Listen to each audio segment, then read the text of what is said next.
From the news team at LinkedIn, I'm Jessie Hempel, and this is Hello Monday. And not long ago, I got a bummer of an email from one of my favorite colleagues, Sarah Weber.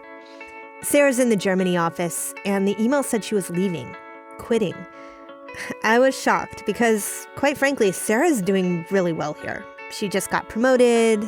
Things are going great. So I called her up.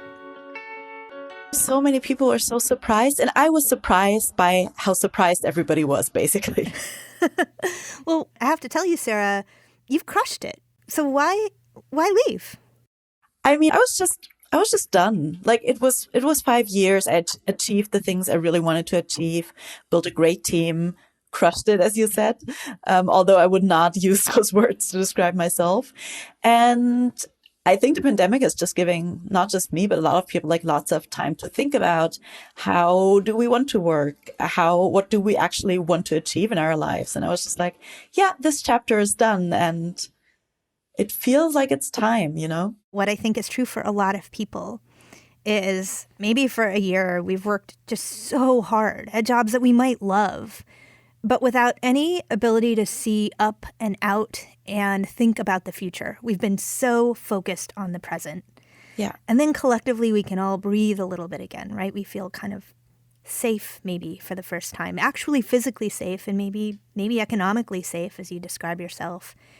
And we don't have a vision for the future. And we're working so hard in the moment that it feels to a lot of us like we can't get that vision for our future without just stepping entirely out. And I'm wondering if that resonates for you. That resonates a lot. And I think for us, it's also like we're journalists, we're always in the news cycle.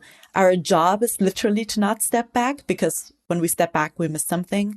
And I think that's also the case for a lot of other people working in other jobs. They were homeschooling their kids or living with relatives, taking care of them. Like there were so many things going on for so many people that just getting a clearer picture of what's next and what that world will even look like, I think is really hard to get without somehow trying to step out of it, take a breath and figure things out.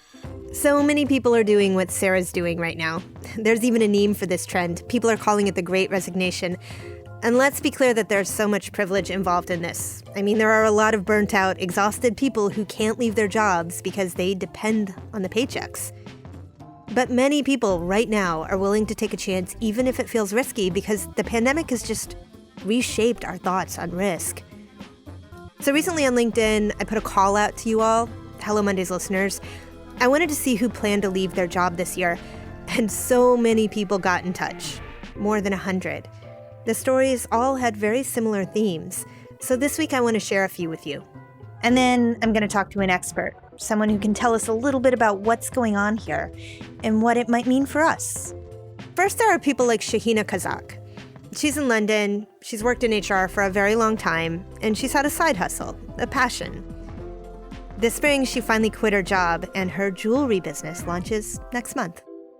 I was feeling, I would say, nervous when I decided to do it. But as the months went on and we spent more and more time, should I say, locked up, on our chained to our desks, etc., it gave me the confidence that it was absolutely the right thing for me to do. I think the pandemic made me realize that life is definitely too short. So it made me go out and make that decision. This move inspired in Shahina something that really she hadn't expected. I think what has surprised me the most about leaving is the amount of kind of personal courage that I guess I thought I didn't have, that I suddenly discovered for myself, which has been fantastic when setting up my business. The network, the support that's around you, the encouragement that you get, the fact that there's lots of people that have done it, and it's not a scary thing at all. There's a whole network out there that will help you. But more importantly, there's lots of people that have done it. You're not the first. A lot more of you left jobs without knowing really anything about your future plans. Like Brittany Van Meter in Portland, Oregon. Brittany's worked at Nike for 11 years. She was the director of workplace strategy and operations, as in COVID was very intense for her. The last year and a half that I've actually been in this role, it's been pretty insane just to navigate closing a corporate headquarters of 17,000 people and other key city headquarter locations, and then allowing people to come back with social distancing, yet maintaining all the COVID-19 protocols. And yeah, it's been a journey. Brittany liked Nike. She even loved Nike. But COVID gave her this time and space to think about what she did every day and what she wanted from her job. The pandemic really impacted my decision to quit. I think a lot of the reason why I was at Nike for the amount of time that I have been is because of the company and the company of the people that I was with. Just being around younger, ambitious, cool people was infectious. However, the work that I was doing was not fulfilling, and there was not a lot of opportunity to be innovative, to be creative, to work on things that were really purposeful, really meaningful for me and for others. And that for me was a big deal because it just is out of alignment with who I am. That feeling Brittany's talking about, well, it came up a lot. People said over and over, I just felt done. Often it didn't have a lot to do with their employers either. It was more of an internal shift, something that they'd just been through, that we've all just been through. It's changed what we want from our work. June Mastari just resigned from her job as an IT manager outside Chicago. My personal conviction of being myself and authenticity has been really strengthened by what we just went through in the world. If my skills as a professional are pencils, then I believe the pandemic has acted as a really good pencil sharpener. I've always been a tech professional who builds relationships and partnerships. I'm a problem solver. I've always built bridges between IT and the rest of the business. But I have less need now to prove myself to others and more of a need to prove technology to others. Like so many of you who got in touch, June quit without knowing exactly what was coming next. So right now she's taking a little bit to figure it out. For some reason, I just have some type of superhuman faith that I'll end up where I'm supposed to land. And am I worried about the financial impact of my transition? Sure. I'm a wife and I'm a mom and I'm a primary earner. But do I have faith that this is worth it? Absolutely. I don't see regret in my future. I see job satisfaction and growth. When we get back, we'll check in with an expert to get some context on this trend and some advice. Anthony Klotz is a management professor at Texas A&M University. He studies resignations, and I think he's actually the guy who coined the term, the Great Resignation. I'm not sure where the term came from in my mind, but the reason that I came to the conclusion that we were looking at a lot of resignations on the near-term horizon was sort of observing several trends coming together. One would be looking over the past year, there's been a lot of uncertainty, and we know that when there's uncertainty, people tend to stay put. And so when we looked at the Bureau of Labor Statistics numbers over the last year, there were 6 million less resignations in 2020 than there were the prior year. So a number of people were staying put. And as the economy and pandemic hopefully subside and improve, we expected those individuals to potentially leave their jobs more. Is that like, what degree of the total is that? Is that like 10% of the workforce that didn't move, or? Yeah, it's probably a little bit smaller than that. I don't know the exact percentage, but there's always a lot of voluntary turnover. And so even though 6 million seems like a big number, on an average year, there's probably, I would guess, 50 or 60. So around 10% is probably right, 50, 60 million.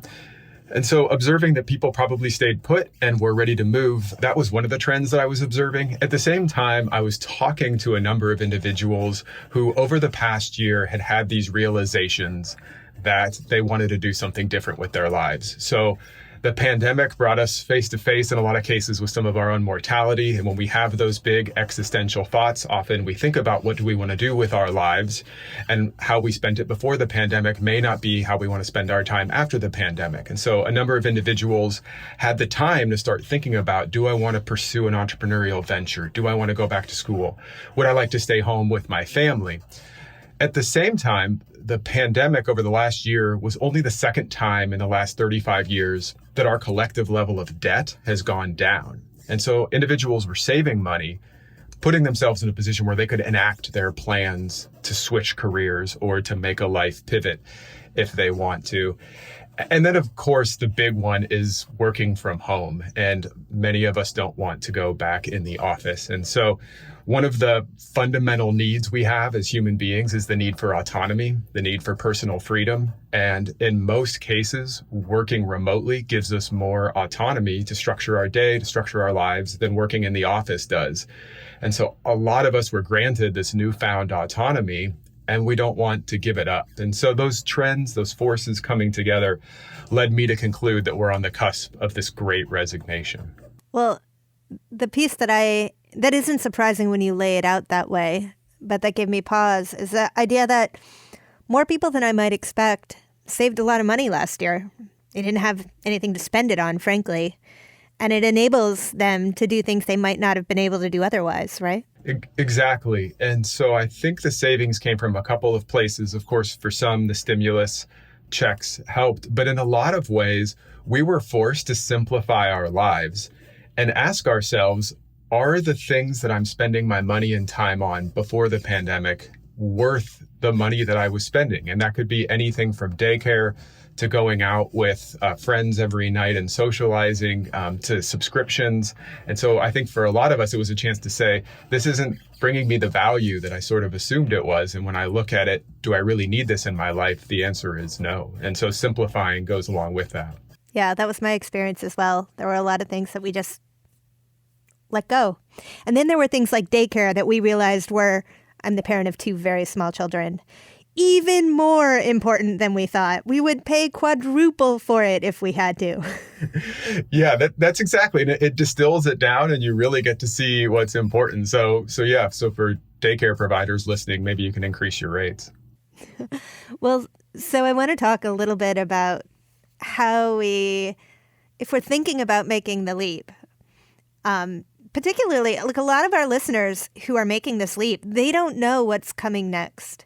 Some of them might want a new job in their field eventually. Some of them are trying to dream up a new field. They're trying to pursue their passions. Some of this stuff will work. Some of it won't. So do you have any advice for people who are on the cusp of resigning?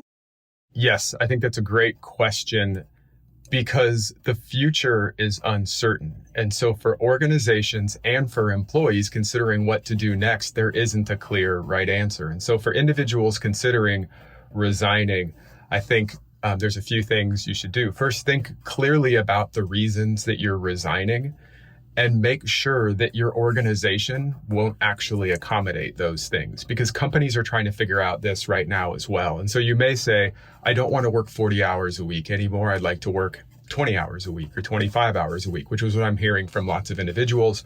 Have you asked your organization if they could accommodate that? Or is there somebody else working in your organization that you could combine jobs with them and you both work 20 hours a week?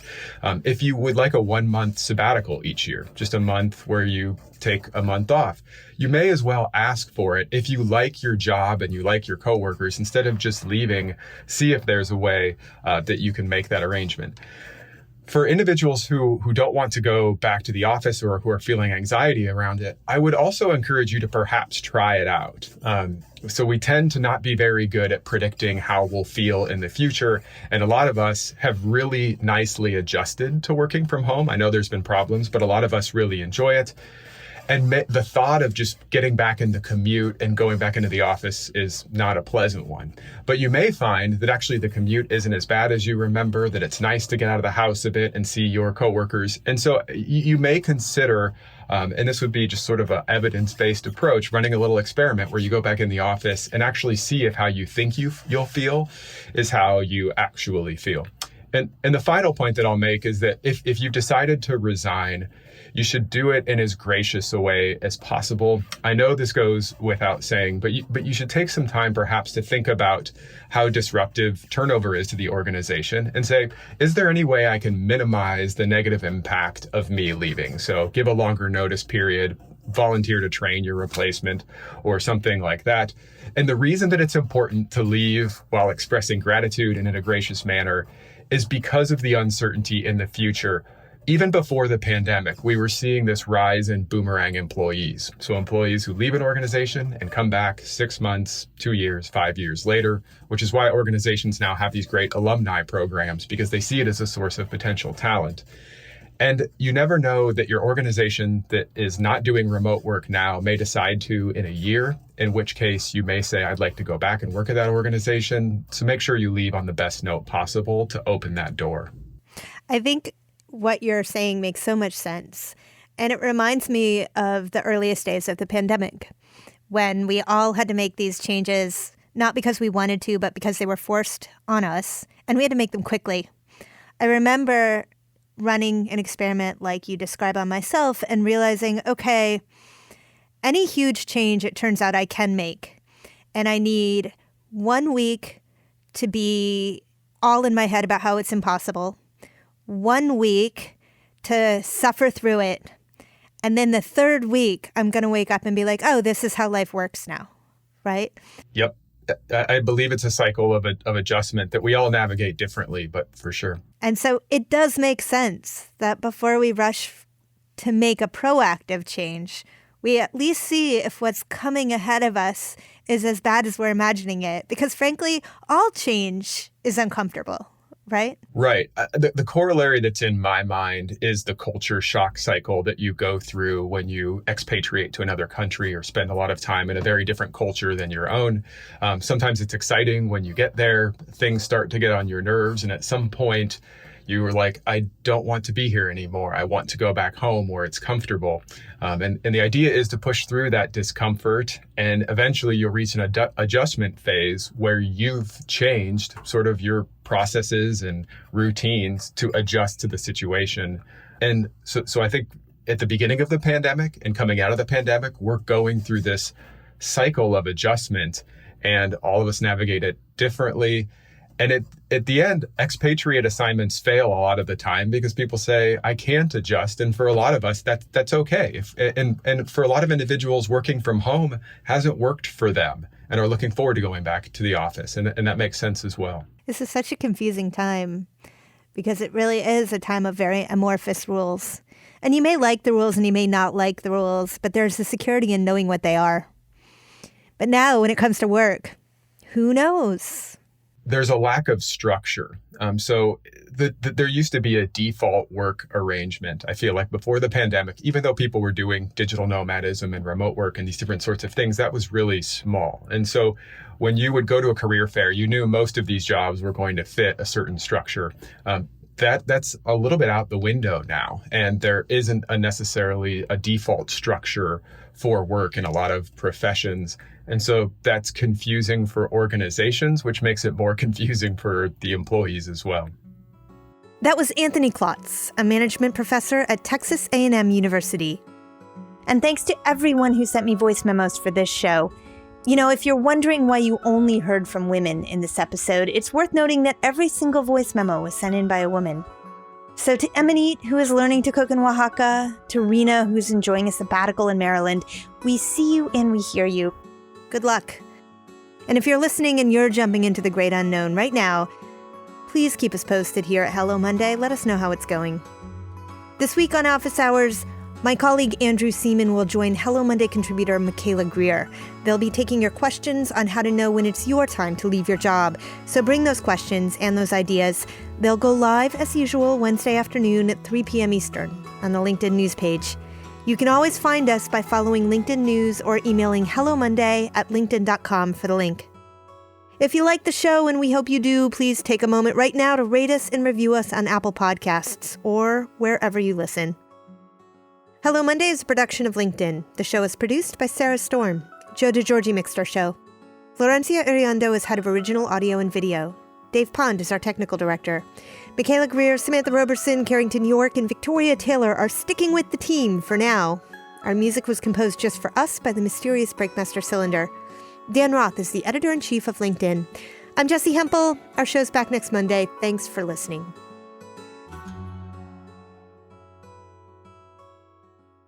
Well, Sarah, I'm going to miss you a ton. It has been I'm going to miss all of you. It's been such a pleasure to work with you. And as you go forth, I'm going to hope secretly in my heart, whether it's at LinkedIn or somewhere else, we get to work together again in the future. I mean, that would definitely be the best case scenario coming out of all of this.